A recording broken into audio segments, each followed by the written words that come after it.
جو ہے انہوں نے نشاط میں اپنا ڈیری میں بھی اور ایگریکلچر میں کر رہے ہیں. لیکن اس سے پہلے کا جو سکسیس سٹوری ہے that is Jahangir Greens, cane farming, mango farming, اور دوسری اور وہ میکنائز کر رہے ہیں اور ان کی جیلز جو ہیں بڑی ہائی ہیں. اور انہوں نے یہی بچے لے کے تو آج سے کوئی 10 سال پہلے انہوں نے ٹرین کروائے باہر سے، امریکہ سے لوگوں کو بلا کے، اور آج وہ لوگ ٹریننگ کے بعد فارم چلا رہے جس فارم کی آپ پہلے بات کر رہے تھے وہ انہوں نے پیوٹ شیوٹ وغیرہ لگا کے 2 فصلیں تو وہ جلا چکے ہیں. سر دیکھیے یہ جو پیوٹ ہے نا، یہ پیوٹ ہر فصل پہ نہیں چلتا.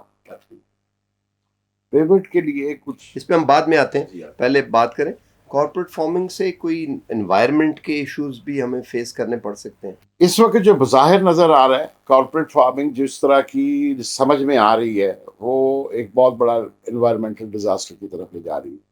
مثال کے طور کے اوپر ہمیں پتہ چلا ہے اور دیکھنے میں آیا ہے کہ جو چولستان کا ایریا ہے وہاں پہ آپ سارے ڈیزرٹ کو، ٹبوں کو، ٹیلوں کو ختم کر کے وہاں پہ آپ کارپوریٹ فارمنگ لے جا رہے ہیں.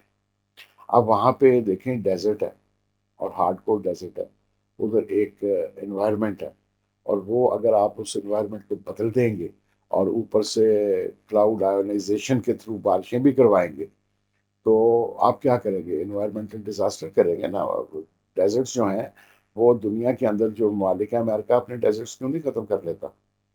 اس کے پاس بہت ٹیکنالوجی ہے، ٹیکسس، اوٹا، ساری جو میکسیکو سائڈ ہے وہ پڑی ہے، لیکن انہوں نے اس کو چھوڑا ہوا بیکاز انوائرمنٹل بیلنس کریٹ کرنے کے لیے.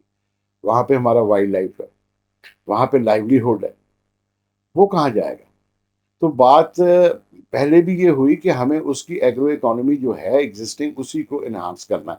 اگر وہاں پہ 200 بکریاں پال رہا ہے کوئی، 20 بکریاں پال رہا ہے یا 20 اونٹ پال رہا ہے، تو ہمیں چاہیے کہ وہ 200 بکریاں اور 200 اونٹ پالے اور اس کی جو بائی پروڈکٹس ہے اس کو ویلیو ایڈ کر کے ویلیو ایڈیشن کی صورت میں ہم مارکیٹ میں لے کے جائیں، ایکسیس دیں اس کو مارکیٹ میں اور ایکسیس دیں ایکسپورٹ میں. تو وہ foreign exchange earner it self ہے. آپ وہاں پہ گندم کی فیزیبلٹی یا کسی دوسری کراپ کی فیزیبلٹی نکالنے اور آئیں میرے ساتھ، اس کی جو ڈیری لائف سٹاک کی ہے اس کی فیزیبلٹی دیکھیں، آنکھیں کھل جاتی ہیں انسان. لیکن انفارچونیٹلی ہمارے ہاں اتنا سپرفیشل کام ہوتا ہے کہ ہم فیزیبلٹی اسٹڈیز اور ان ڈیپتھ اسٹڈیز میں تو جاتے نہیں. لانگ ٹرم تھنکنگ ہماری ہوتی نہیں، ہم تو شارٹ ٹرم ہے. اس وقت ہمیں پیسہ آ رہا ہے، پیسہ پھینک تماشا دیکھ والی صورت حال ہے کہ ہمیں پیسہ مل رہا ہے اس لیے ہم بلائنڈ ہوئے بیٹھے ہیں اور کسی قسم کی لانگ ٹرم تھنکنگ نہیں کرتے. یہی لانگ ٹرم تھنکنگ ہم نے 1960s میں ایوب ایرا کے اندر گرین ریولوشن کے شوق میں نہیں کی تھی. تو آج اس گرین ریولوشن کا رزلٹ یہ ہے کہ آپ کے ہاسپٹلس بھی بھرے پڑے ہیں، آپ کی سوائل لینڈ برباد ہو چکی ہے جس کو ریجنریٹو ایگریکلچر کی بہت اشد ضرورت ہے. تو یہ تو کارپوریٹ فارمنگ میں جو آ رہا ہے غیر آباد زمینوں کو آباد کرنے کا، سب سے پہلے تو جو آباد علاقے ہیں، جو گرین ایریاز ہیں، وہاں پہ ڈسٹرکشن بند کریں. وہ تو پاسبل نہیں ہے. کیا پاسبل نہیں؟ پاسبل آپ دیکھیں نا، جو مشرقی اسلام آباد ہے، مشرقی اسلام آباد ہے، اسلام آباد کے 4 حصے کریں تو جو ویسٹ ہے اس میں F8 F6 7 یہ سیکٹر تھے، سیچوریٹ ہو گئے ایئرپورٹ نئے تک. جو صدرن اسلام آباد تھا وہ PWD اور ہائی وے کے ساتھ جین ڈیفنس وہ لاہور روڈ تک سیچوریٹ ہو گئے، جگہ نہیں رہی. جو نارتھ اسلام آباد ہے وہ گرین ہے.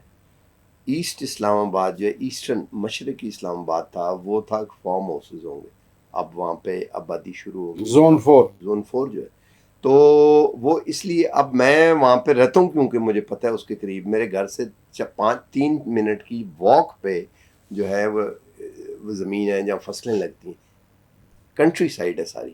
اب وہاں پہ کچھ لوگوں نے زمین خرید کے تو ہاؤسنگ سوسائٹیز وہاں پہ، تو یہ تو اسلام آباد پاسبل نہیں ہے کیونکہ جو زمینیں ہیں ان کی فصل سے جو ہے لوگ بیچ رہے ہیں دڑ دڑ، آپ انہیں کیسے روک سکتے ہیں؟ دیکھیں جی، جب آپ لینڈ یوٹیلائزیشن پالیسی لائیں گے نا، قانون سازی ہوگی لینڈ کی یوٹیلائزیشن پہ. قانون سازی ہے نا وہاں پہ کہ اب فارم ہاؤس کے علاوہ آپ گھر نہیں بنائے. نہیں، ابھی آپ دیکھیں وہ آپ نے بدل دی. اوریجنل اسلام آباد کا ماسٹر پلان نکال کے دیکھیں، zone 4 was an agriculture zone. اور یہ جب سٹیز بنائے جاتے ہیں یا ہاؤسنگ سوسائٹیز بنائی جاتی ہیں اس میں یہ ایویلیوٹ کیا جاتا ہے کہ how many number of houses اور apartments how many number of people living ultimately, اس کی فل کیپیسٹی کیا ہے، اس کے مطابق اس کو کتنے فوڈ کی ضرورت ہوگی، اس فوڈ کے حساب، اس کیپیسٹی کے حساب سے ادھر ایگریکلچر زون دیا جاتا ہے، جیسے زون 4 بنایا گیا. اب اس کو مینٹین کرنا ہوتا ہے. آپ نے ایگریکلچر کے اندر جب فارم ہاؤسز کے اوپر پالیسی کو نرم کا سی ڈی اے نے کرنا شروع کیا تو کرتے کرتے کرتے کرتے وہ 1,000 اسکوائر فٹ کنسٹرکشن ایریا سے اب آپ میرے خیال میں 11,000 اسکوائر فٹ شاید لیں گے. تو آپ نے ادھر ہاؤسنگ کو انکریج کیا. ریگولر کینال کیا 10 جی 10 15 اب کینال 10 اب وہ ہاؤسنگ سوسائٹیز وہاں پہ پارک ویو سٹی ہے. جی پولیٹیشین ایک ہمارے مشہور انہوں نے بنائی ہے وہ ریگولر. تو کیوں آپ جو ہے کیوں آپ جو ہے وہ الاؤ کرتے ہیں ہاؤسنگ سوسائٹیز کو into your agriculture zones? Number 1. Number 2، جب آپ کی پالیسی ہوگی تو اس میں یہ ہوگا کہ ایک ہاؤسنگ سوسائٹی جو بن رہی ہے، let suppose D H A Multan جو کہ ایگرو ایریا میں ہے، ڈی ایچ اے اور سٹی ہاؤسنگ ٹائپ گجرانوالا، تو پھر ان کی اسٹڈی کے اندر یہ ہوگا کہ اتنی بڑی سوسائٹی آپ ہاؤسنگ بنا رہے ہیں، where is your agriculture zone? You must have an agriculture zone. Without that, you cannot get an approval. تو یہ چیزیں ہیں جو اگر پالیسی ساتھ صحیح ہو. کیا کیا جائے؟ دیکھیں مہمت اسکیل ہے بڑا مہمت. کیا کیا جائے کہ جو آپ پالیسی کہہ رہے ہیں اس کی امپلیمنٹیشن ہو سکے اور سٹیک ہولڈرز جو ہیں انہیں اکٹھا کر کے وہ اسے اپروو بھی کر سکیں؟ لیکن جی پہلے تو چیز یہ ہے کہ ایک اور میں چیز پہلے ایڈ کر دوں اسی سلسلے میں، کارپوریٹ فارمنگ جو یہ غیر آباد زمینوں کو کہہ رہے ہیں، آپ کے پاس اگر پاکستان کی موٹر ویز، ہائی ویز اور ریلویز کی گرین بیلٹس اگر آپ دیکھیں تو یہ ملینز آف ایکڑز بنتا ہے. اگر آپ انہی کو آباد کر کے تو آپ بہت کچھ کر سکتے ہیں، رادر دین کہ آپ ان غیر آباد لوگوں ڈیزرٹس میں جہاں انوائرمنٹل ڈیزاسٹر ہوتا ہے. انوائرمنٹ کو مت چھیڑیں، انوائرمنٹ ریونج لیتی ہے. یہ جو فلڈز اور یہ جو کلائمیٹ چینج ہے، دس از بیسیکلی ریونج ہے. یہ قدرت اپنا انتقام لینے آئی ہے، اور قدرت جب انتقام لیتی ہے تو پھر ایریزونا کے جنگلوں کو بھی جلا دیتا ہے، پھر اس کے آگے کوئی ٹیکنالوجی ٹکتی نہیں ہے. تو اس لیے اس کو ذہن میں ضرور رکھیں کہ اس وقت the nature is on a trip of revenge. وہ آپ سے انتقام کے چکر میں ہیں اور آپ اس کو مزید ڈسٹرب کرنے جا رہے ہیں، بجائے انوائرمنٹ کو ریسٹور کرنے کے آپ مزید کر رہے ہیں. تو اس کی جگہ یا تو آپ کے پاس جگہ نہ ہو، یا آپ کے پاس پلینس فرٹائل لینڈز نہ ہوں. آپ کا پرابلم فارم ایفیشنسی کا ہے، ییلڈ کا ہے. آپ کو ییلڈ انکریز کرنی ہے، آپ اس کو انکریز کروائیں. اگر آپ 100% نہیں انٹرنیشنل لیول کے اوپر لا سکتے، 80% پہ بھی لے آئیں گے تو آپ کا فوڈ کرائسس ختم ہو جائے گا. آپ ایکسپورٹ کر سکیں گے، آپ کی امپورٹس بند ہو سکتی ہیں. یہ سارا اسی لینڈ پہ ہو سکتا ہے جو کہ لینڈز آلریڈی سونا اگلتی موجود لینڈز ہیں. پہلے ان کو توجہ دینے کی ضرورت ہے، یہاں کے فارمر کو بچانے کی ضرورت ہے، ان کی میکسیمم یہاں پہ پروڈکٹیوٹی. کوئی اور چیز جو بتائیں. یہ بات اب ٹھیک ہے، بات تو ہو گئی. یہ جو اسٹیک ہولڈرز ہیں، اصل بات تو یہ ہے کہ نوئنگ از ناٹ ڈوئنگ. یہ کس طرح کیا جائے؟ اسٹیک ہولڈرز کیسے اکٹھے کیے جائیں؟ کون کرے گا؟ دیکھیں جی، انفارچونیٹلی جن اسٹیک ہولڈرز کو بلا کے سنا جاتا ہے، جو آپ کے جو فورمز ہیں کسانوں کے بنے ہوئے، دے آر پولیٹیسائزڈ. وہ وہاں پہ ایسے اصحاب اور لوگ ہیں جن کے ساتھ کمیونیکیٹ ہی نہیں کیا جا سکتا. They are so politically motivated. ان کا اپنا کسی قسم کی سکسیس سٹوری موجود نہیں ہے کہ انہوں نے کوئی فارمنگ کی ہو، کچھ کیا ہو زندگی کے اندر. وہ ایسی کوئی چیز نہیں. وہ صرف وہاں پہ ایک پولیٹیکل مفادات کے لیے ایسی ادارے بنے ہوئے، ہم ان کو بلا لیتے ہیں.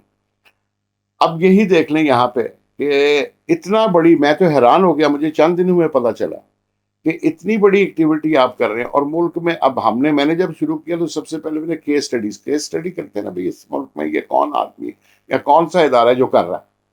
تو ہم نے جب یہاں کیس اسٹڈی کی تو ہم نے سب کا دیکھا. ہم نے مچلس پیکیجز کو بھی، سید بابر علی صاحب کو بھی اسٹڈی کیا، دیکھا. ہم نے نشاد کو بھی دیکھا، اور جو لوگ کر رہے تھے ان کو بھی دیکھا، اور ہم نے جہانگیر ترین کو بھی دیکھا. اب اس کے اندر یہ جو سکسیس سٹوری والے لوگ ہیں، مثال کے طور پہ جہانگیر ترین کا ہے، ان کو بلایا ہی نہیں گیا، پوچھا ہی نہیں گیا ابھی تک، یا ان کی طرف کسی کو بھیجا ہی نہیں گیا کہ بھائی ان کا ماڈل تو دیکھ کے آؤ کیا ہے. تو اسٹیک ہولڈرز کی سلیکشن بھی بہت غلط ہے. اول تو ہے نہیں ہے.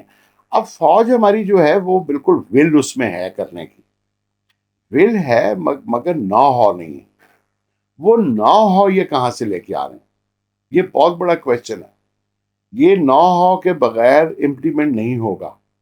Vision chief of army staff کا بہت اچھا ہے، کوئی اس میں شک نہیں ہے، لیکن اس کی امپلیمنٹیشن کیسے ہوگی؟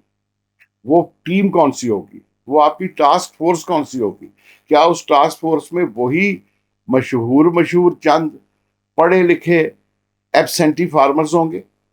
کیا اس کے اندر وہی آپ کے پولیٹیسائزڈ جو فورمز ہیں کسانوں کے، اس کے وہ جو لوگ ہیں وہی ہوں گے جو کہ آپ کے سامنے بیٹھ کے کریں گے واہ واہ واہ واہ واہ کیا بات کی آپ نے؟ کیا ایسے لوگوں کو آپ لیں گے یا ایسے لوگوں کو لینا ہے جو کریٹیکل ہیں؟ یہ سکسیس سٹوریز ہیں اس ملک میں. آپ سکسیس سٹوری کی طرف تو جاتے ہی نہیں ہیں. تو اس لیے آپ کو اپنی کارپوریٹ فارمنگ کو پلان کرنے کے لیے there are lots of challenges are there. خالی باتوں سے بات نہیں ہوتی. خیر یہ نیا ٹاپک ہے، پاکستان کا ایک نیا انیشیٹو ہے، اور اس میں ہر چیز جب نئی ہوتی ہے تو وہ سیکھنا پڑتا ہے اس کے اوپر، اور اسی طرح کرنے سے آتی ہے. مجھے ایک بڑا مشہور یاد آ جاتی ہے چیز، اور میں کئی دفعہ جب پیٹر لنڈن سے انگلینڈ سے گیا اکراس اٹلانٹک، تو اس نے خط واپس لکھا جا کے نئی جگہ سے کہ یہاں پہ آ جاؤ، یہاں پہ آلو کی فصل بڑی کامیاب ہے. تو جیسے پنجابی میں کہتے ہیں نا نواں شہر، تو وہ یارک شائر سے گیا ہوا تھا، تو انہوں نے نام بھی اس کا نواں شہر رکھا، نیو یارک. اور وہاں پہ جا کے کام شام شروع کیا، اور غلطیاں اس کی. تو یہ ایک طرح سے نواں شہر والی بات ہے. اور اس لیے یہ جو باتیں ہیں، ان کی جو نیگیٹو باتیں ہیں اس کے متعلق، میں یہ سمجھتا ہوں وہ ان کو زیادہ غور سے سننا چاہیے بنسبت اس کے کہ جو پازیٹیو سائڈ ہے. نہیں، کیونکہ جو نیگیٹو باتیں ہیں ان میں سے اگر ایک بھی کیچ مل جائے جو آگے ہونے والے ڈیزاسٹر سے بچا سکے یا فائدہ کرے، تو اس سے کافی حد تک، جسے ٹیکنیکل ٹرم میں میٹیگیشن ہم کہتے ہیں، تو میٹیگیشن جو ہے وہ ہمیشہ بہتر رہتی ہے بجائے کہ آپ پھر ڈیزاسٹر میں ری ہیب کریں اور وہ ساری چیزیں کریں. بہرحال دیکھیں، اس پہ گفتگو ضرور ہونی چاہیے، پروجیکٹ کو رزسٹ کرنے کے لیے نہیں، بٹ اس کو کامیاب کرنے کے لیے اور اس کو صحیح سطور پہ استوار کرنے کے لیے. آج تک کے لیے اتنا ہی. اللہ حافظ.